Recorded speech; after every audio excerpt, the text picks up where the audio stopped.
On today's show, the Houston Rockets lose a very physical, chippy game with the Phoenix Suns on the road. Jalen Green, the only Rocket who showed up offensively in the first half of this game. Alperen Sengun struggling with foul trouble all night and gets ejected for the first time in his career. The Rockets losing their composure late with multiple chances to win this game. It's all coming up right here at Locked On Rockets. This is Mission Control, Houston. Ignition sequence start. Throw it up to Jalen Green. Sengun here in the short row. Oh, my, that's the no-look. Jabari for three and the win. Yeah! Look at Tari, Eason. Here comes Tari. No! T-minus 15 seconds. Guidance is internal. The Houston Rockets select Thompson and Cam Whitmore. One thing I have never done is not made the playoffs, and so we want to take that step here as well. 6, 5, 4, 3, 2, 1.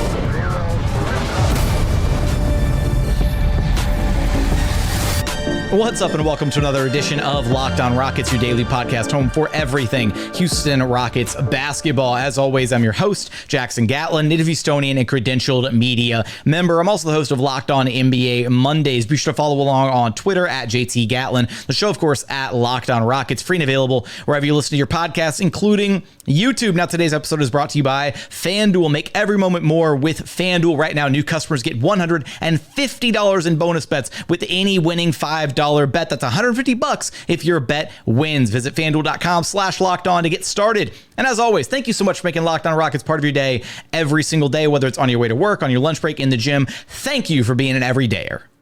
Joining us now to recap one of the most painful games in recent memory for Houston Rockets is, of course, your weekly co-host, the X's and O's man himself, Alykhan Bijani, who can track down on Twitter at Rockets_insider. Alykhan, 110-105 Rockets loss to the Phoenix Suns. An incredibly physical game, a chippy game, tempers flaring between Cam Whitmore and Devin Booker. Alperen Sengun gets ejected for the first time in his career. A game that was so ugly to start.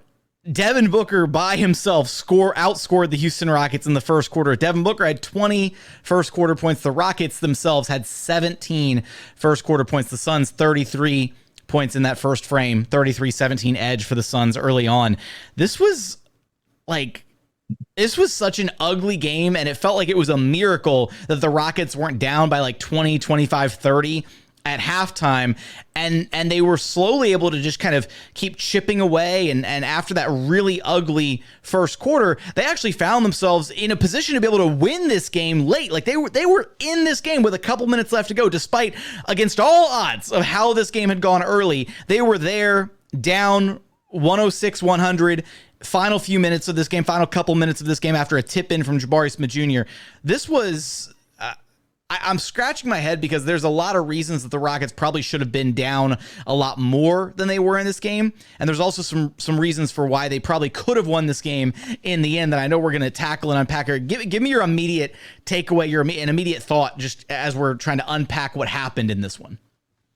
Well, the listeners are going to get frustrated, Alykhan, today. I'm sick and tired of it, man. And it's just the same thing on repeat.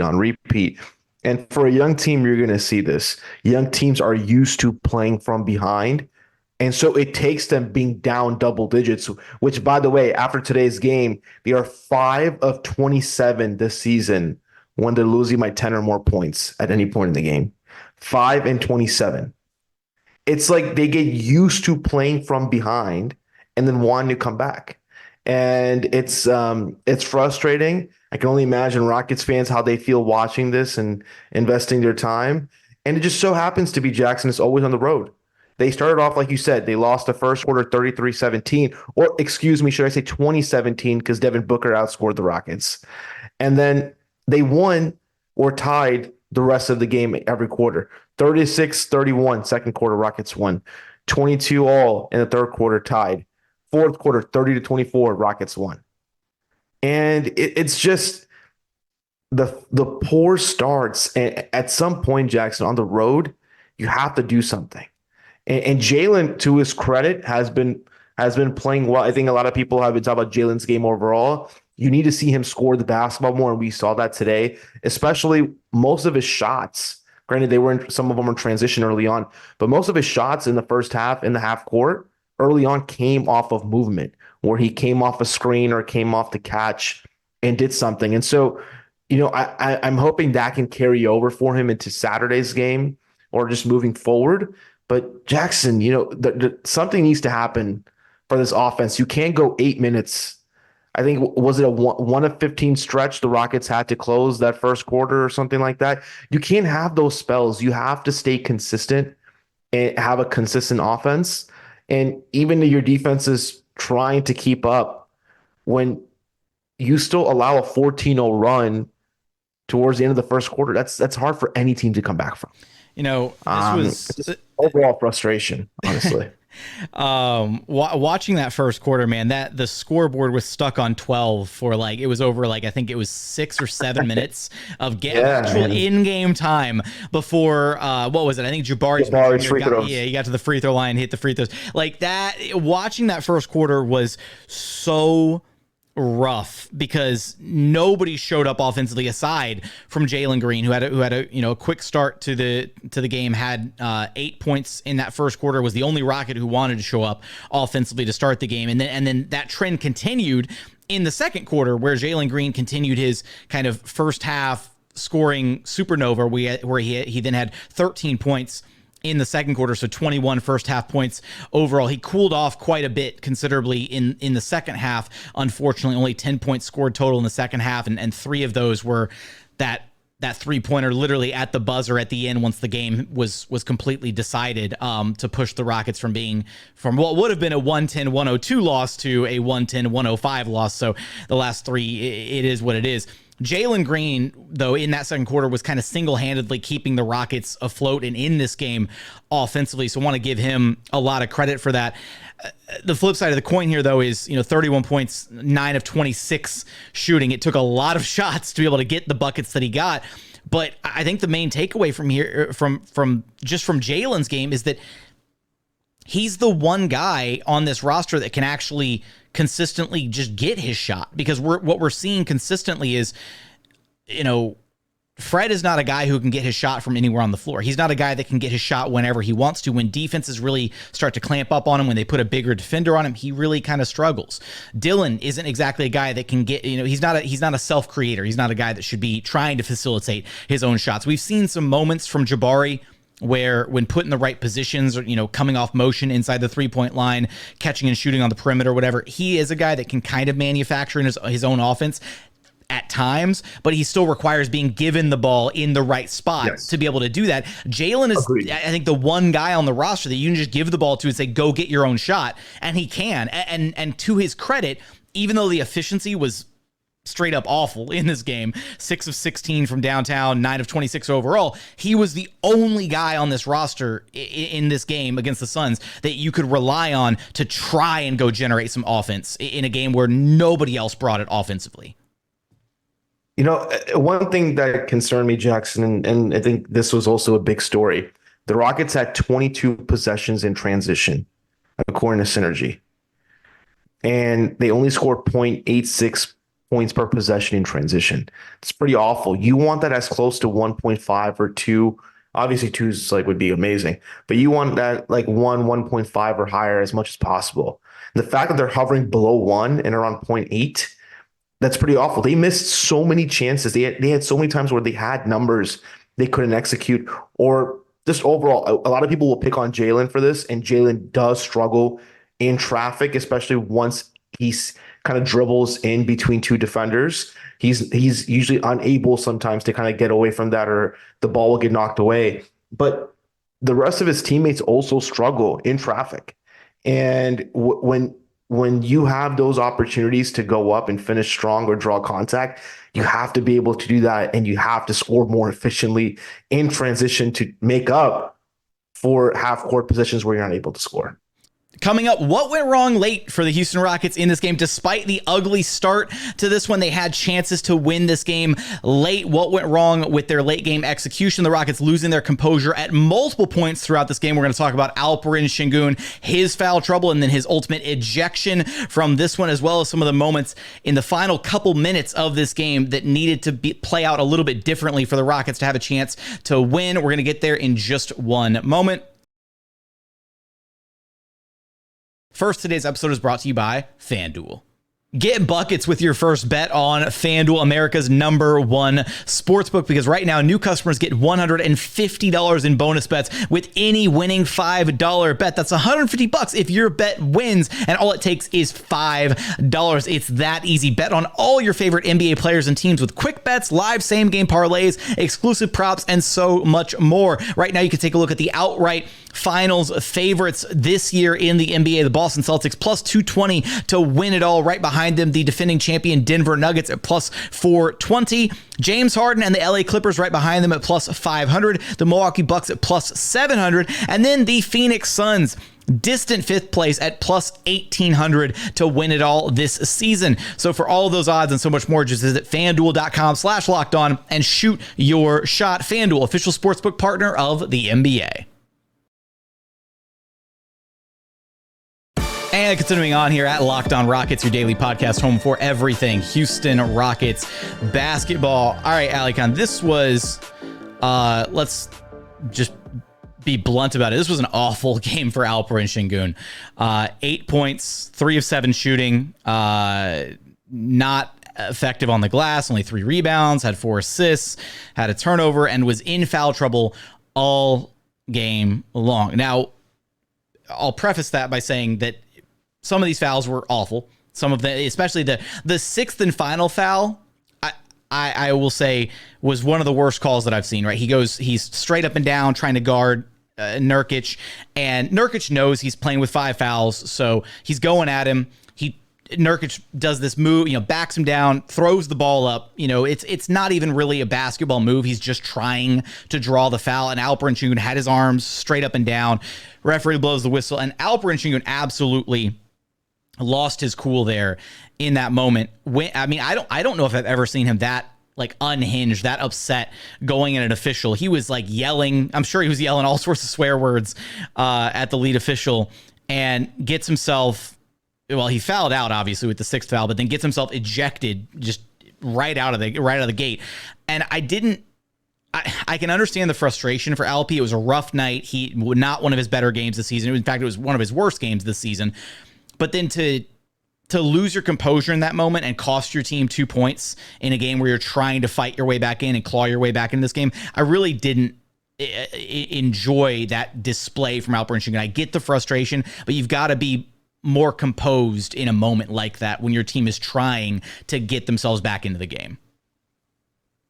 And there was a moment early in the game where the double team came, right? And he's talked about this post game in previous games, how it's important, when he's doubled, he can read it and he can make a pass to one of his open teammates. And when he got doubled, his teammates tried to move a little bit, maybe not as effective as much, and didn't communicate with him or weren't on the same page in regards to where to cut, or a 45 cut kind of going down the middle of the floor. And he attempted to pass it to Jabari Smith Jr. Jabari was in the corner, had lifted. Alpi thought he would kind of cut back to the corner, and said Jabari kept lifting towards the middle of the floor. The ball went out of bounds, and Alpi kind of visibly clapped or showed frustration. This was just a frustrating game for Alpi overall. And it happened from the beginning of the first quarter when he wasn't able to back down Nurkic and get his way to defensively all the way through. You saw moments, and even Rockets media members who were there had talked about how Ime Udoka had been communicating with Alpi throughout the game. I think this is a good learning lesson for Alpi, that, hey, you know what? If you are going to be the #1 guy and you are the #1 option on this team, you have to find different ways to make an impact. If your scoring is not there, that's fine. If your assists are not there, that's fine. If you're not able to get yourself going because somebody else has more rhythm right now, that's fine. Find other ways to be successful. You can't have him play all those, even 22 minutes, and only come up with 2 rebounds and only drawing 2 fouls. Meanwhile, he gave up 6 fouls himself. You have to stay disciplined and committed through the game, all over the game. You can't just get frustrated and let that seep into what's going on. So I think this is a good learning moment for a young player like Alperen Sengun that, hey, if I'm going to be the best player and the team is the defense is going to scheme based off of what I do well, that I have to make sure that I can still make an impact in other areas of the floor. And I think this will be a good learning lesson for him. And you got to do, I think you do have to give a lot of credit to Jusuf Nurkic and to a lesser extent, Drew Eubanks. You know, those guys matching up with Alp in this game gave him some problems, right? He wasn't able to, some of it was just, you know, and this has been the weirdest thing for Alp is I feel like he, you know, over this last, you know, few weeks, probably almost to a month, it's just, he has been not himself, right? And missing some shots that are normally like easy money shots for him, you know, missing some bunnies at the rim, that kind of thing. So, you know, we've alluded to this before, but maybe it looks like he's dealing with some kind of a lingering back issue or something. So not to sit here and make excuses for his play or whatever, but you know, he flat out has to be better. You know, if Nikola Jokic rolls out there and has a game like this, or, you know, then the Nuggets have zero chance of winning that game. If LeBron goes out and has, you know, has an awful game, then you have to critique that the team's best player. If the team's best player has a game like this, you're not going to win many games. So you're being held, you know, Alp is being held to a high standard because he has consistently been this team's best player. And so, like you said, this is a great learning experience for him to try and sit down, see what went wrong, and try to come back. The good news is, right, he can come back and they get to play this team again on Saturday, so he can hopefully come back with counters and see, okay, what went wrong, you know, in this game? How do I adjust? How do we change and come back and have a big game on Saturday? And he did just that in the recent meetup with the OKC Thunder, where he was not great in the first meetup and then he was a lot better in the second meetup. So it's very rare that we get back-to-back bad games from Alperen Sengun, especially the way that this one ended with his temper kind of, you know, boiling over and getting frustrated at the end, getting ejected again for the first time in his career. Then I fully expect him to come back and have a really good bounce back game next time out. But this wasn't the only part of the game where the tempers kind of, you know, flared a little bit. We saw a little bit of Cam Whitmore, Devin Booker going back and forth with one another. Cam is not somebody who takes, who takes anything from anybody, and he's not afraid to, you know, go at somebody if he feels like he's being disrespected. And so Devin Booker a little, you know, jawing back and forth, some shoving back and forth. Absolutely, right? Cam's got that dog in him. He's not going to back down from anybody.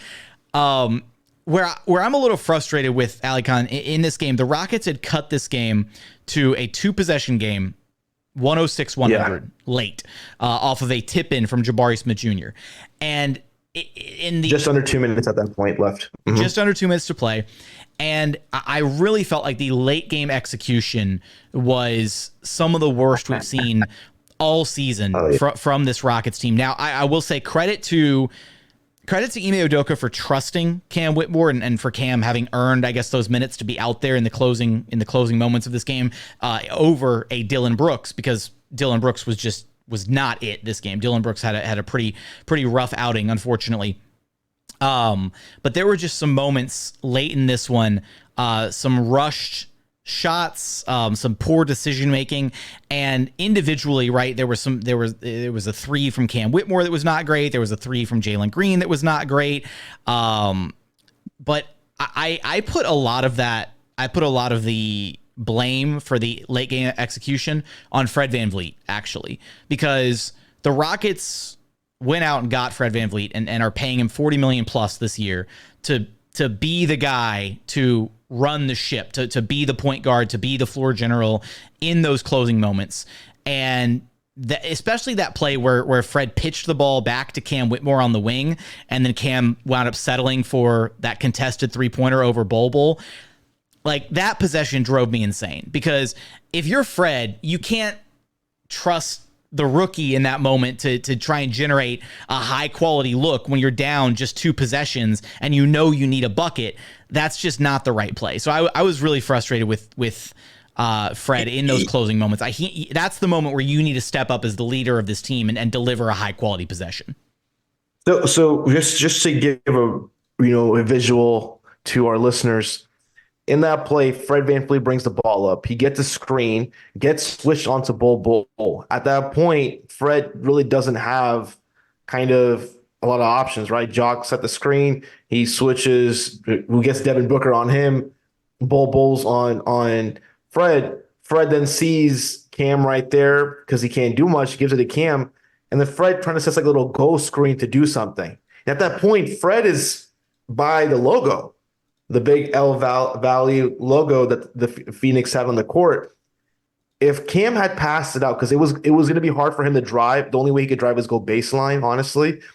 But if he had passed it to Fred, you had basically a 2-on-1 situation where Jalen and Jabari were on the weak side, and Jalen was wide open into a step-in three. And so I really do think that you're absolutely right that this is going to be something when they go at the film on Friday and they take a look at it, they're going to see, hey, there was a better play on the floor. We still had 10 seconds on the shot clock when Cam started squaring up and trying to find a way to attack. So I do think this is a part of the growing pains, but I do think this is going to be beneficial. Now, what happens the last 2 years, Jackson? Whenever United a post game recap, we talked about, especially when they play the same team again, are they going to make adjustments? Now you're playing a playoff team who is feeling good about the things that they did. They still probably could do things better because they shot so poorly, especially in that fourth. But can you learn from those mistakes and try to have better, at least fourth quarter execution in case it goes into a clutch game situation? I'm looking at Ime Udoka to see the adjustments being made. And like you said, I'm looking at the players. What counters, what adjustments in the game in terms of their free flow offense are they going to make? Now, there were some, look, we've been a little doom and gloom about this game. It was a brutal game to watch, but there were some positives from this one. We're going to get to some of the defense being played. Some good Jock Landale minutes in this game, surprisingly. We're going to talk about some positive takeaways and final thoughts from this one here in just one moment. First, today's episode is brought to you by Prize Picks. Prize Picks is America's #1 fantasy sports app with over 3 million members. They're the easiest and most exciting way to play daily fantasy sports because it's just you against the numbers. You pick more than or less than on 2 to 6 players' stat projections and watch the winnings roll in. It really is so simple to play. You can make your picks and submit an entry in less than 60 seconds. Quick withdrawals, easy gameplay, and an enormous selection of different players and stat types are what makes Prize Picks the #1 DFS app on the market. Plus, it's demon time on Prize Picks. Demons and goblins are the newest and most exciting way to play at Prize Picks. Squares marked with red demons or green goblins get you different payouts. You can now win up to 100 times your money with as little as 4 correct picks. So if you've been thinking about getting into daily fantasy sports, give Prize Picks a chance. Go to prizepicks.com/LockedOnNBA and use code LockedOnNBA for a first deposit match up to $100. Again, that's prizepicks.com/LockedOnNBA with code LockedOnNBA for a first deposit match up to $100. Prize Picks. Pick more, pick less. It's that easy. And final segment here at Locked On Rockets, your daily podcast home for everything Houston Rockets basketball. Now, one thing that has been kind of a consistent theme this season is the Rockets have been able to hang their hats on their defense. And that's been the turnaround from last year, from the Silas era Rockets to this year's version of the Rockets is Ime Udoka has led this team to a top 10 defense. It looks like they're still on pace to finish the year as a top 10 defense. And in a game like this, where you're going up against 2 legitimate bona fide alpha level scorers in Devin Booker and Kevin Durant, yes, Booker dropped 20 in the first quarter and outscored the Rockets by himself. But I think when you zoom out and look from a macro view of how this game went, Devin Booker finished the game. Yes, he had 35 points, but it took 27 shots for him to get there, 13 of 27 shooting. Kevin Durant limiting him to 24 points, 8 of 19 shooting. That's a subpar evening for Kevin Durant. I think you've got to walk away incredibly encouraged by those numbers. And then by and large, you look down the line at the rest of the role players. Nurkic only 4 of 10 shooting. Royce O'Neal 3 of 10. Grayson Allen, one of the best 3-point shooters in the best 3-point shooter in the entire NBA. Only 2 of 9 3-point shooting from outside. So some of that, yeah, maybe the Rockets caught a lucky break or two on some of those shots. But at the same time, I do think defensively, the Rockets were more than good enough to win this game. It was just just the lack of offense, the lack of, outside shooting. Rockets only shot 24.4% from behind the 3-point line, only 33.7% overall. Had their offense even been just a little bit better, then I think we're talking about a win instead of a loss. The one silver lining to the offense for the Rockets, they were actually incredible at the free throw line. Shot 28 of 31, 90.3% from the free throw line. I can't remember, Alykhan, the last time the Rockets shot plus, above 90% from the charity stripe. Can you, off the top of your head? No, and the fact that they shot better, the fact that they shot better than Phoenix and Kevin Durant missed 3 free throws, I've never seen that before in my life. Yeah. So I do want to piggyback on your comment on the defense. And when they were double teaming or sending a double from Devin Booker or to Kevin Durant, it wasn't your, let me just send the double or the man who's right next to that defender and kind of do that. They were sending random doubles. So sometimes it would come from the weak side corner. Sometimes it would come from the strong side corner. Sometimes it would just be the player or defender next to the other, the on-ball defender. So it was pretty interesting to kind of see Ime vary it up, and it did kind of put Phoenix in a situation where those possessions were trap ball into the hands of somebody else, and those somebody else's ended up with turnovers or having other shooters wide open who the Rockets wanted to shoot the ball, and they would miss it, and those long rebounds would lead to transition opportunities. And so the Rockets were not able to convert those like we talked about earlier, but it was a recipe for success in terms of getting Phoenix out of rhythm. The thing is, if you can't get Kevin Durant away from his spots one-on-one, the next best thing is just get the ball out of his hands, right? The Rockets would, early on in that first quarter, when Phoenix got going, they were just switching, not taking the ball away from KD's hands and letting him go one-on-one and get to his spots. What adjustment did Ime Udoka make? Okay, I'm going to double you, KD. I'm going to double you, Devin, and I'm going to force everybody else to beat me. But behind the scenes, they did a good job, despite being smaller than Phoenix, obviously, with Fred VanVleet and Jalen as kind of backline defenders at times. They did a good enough job. And I can imagine, Jackson, I think about it a lot, that the Rockets struggle sometimes on their backline defense because they have a smaller starting lineup or smaller defensive lineups at times. Imagine if they had bigger players at all their positions. Yeah, imagine if Jalen Green what do you mean at times? They're undersized at 4 of their 5 starting positions. Like, that's the problem. Is they're yeah, undersized, I know. I'm just trying to be nice all the time. Man. No, they're undersized all the time. It's ridiculous. So Ime does deserve a lot of credit for getting the most out of this team defensively. Yeah, credit to Ime, absolutely. And let's see if he can replicate it on Saturday. And the one guy who isn't undersized at his position, who we do have to give some credit to in this game, did not have a great offensive performance for Jabari Smith Jr., but he continues to just, and I love the terminology, eat glass from Craig Ackerman on the broadcast, but that's exactly what Jabari Smith is doing. He's eating glass for breakfast, lunch, and oh no, we've got Alykhan busting out the jokes. It's that time in the podcast when Alykhan's breaking out the humor. No, look, Jabari Smith Jr., 16 rebounds.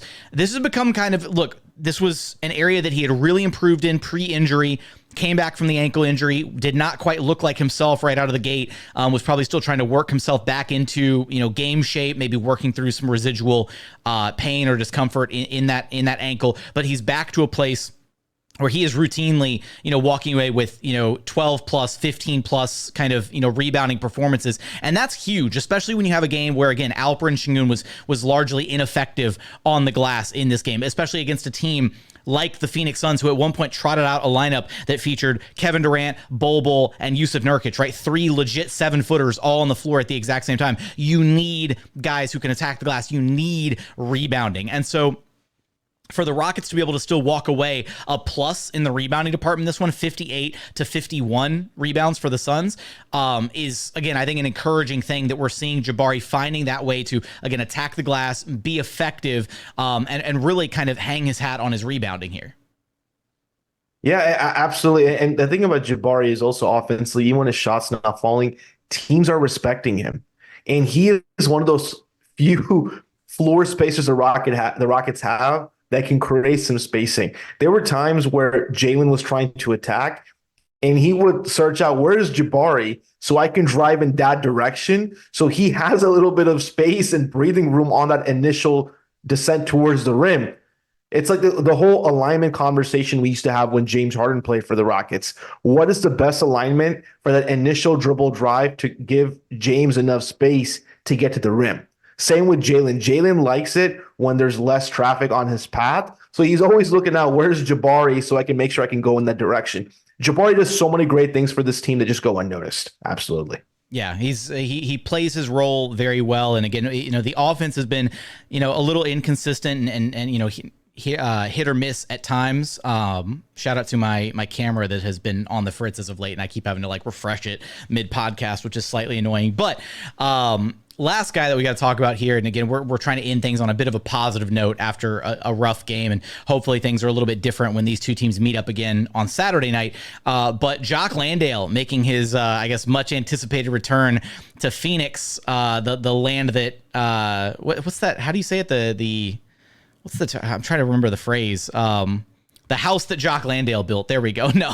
Oh my God. Did he eat glass too and make a house out of it, Jackson? I mean, oh my goodness. No, look, hey, there were some positive Jock Landale minutes in this game, surprisingly. I don't know if it's just because Jock Landale can only play effective basketball in the desert, but he was actually really good in this game for the Rockets. So off the bench, he got 10 minutes all in the fourth quarter, all coming as a direct result of the foul trouble for Alperen Sengun and Jock Landale in this game. 8 points, 6 rebounds, had a block in there, 2 of 4 shooting. He was 4 or 5 at the free throw line. This, I think, without even being hyperbolic or anything, I think it's the best game of Jock Landale's Rockets career already, in this one game, which is it's not saying a lot, but that also is kind of saying a lot, because that's been, unfortunate that Jock just hasn't had a great season with the Rockets.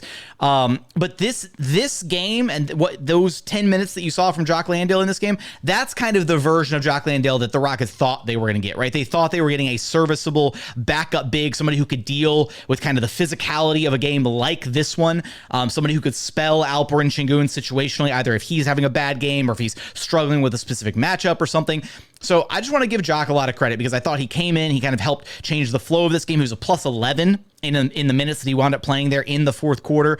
Cam Whitmore was also a plus 11 off the Rockets bench and a bench high 26 minutes. Again, he got the nod to close this one out instead of Dillon Brooks out there in the closing moments of this game. But yeah, I don't, and maybe this is a thing where, look, Jock mentioned it, in an interview a month ago or something, where he's finally back at a place physically where he feels 100%, where it's unfortunate that he kind of missed his window earlier in the season to kind of carve out a spot in the rotation. But maybe if we're going to leave here with something positive, maybe it's, hey, maybe there's a world where, Jock Landale could, at least situationally in certain matchups, be used again against a team like the Suns with a lot of size, a lot of physicality. Then maybe you do give Jock a chance to kind of show, hey, I can be serviceable for these final 20, 25 games or so, and you don't only have to rely on Jeff Green as your backup 5 off the bench.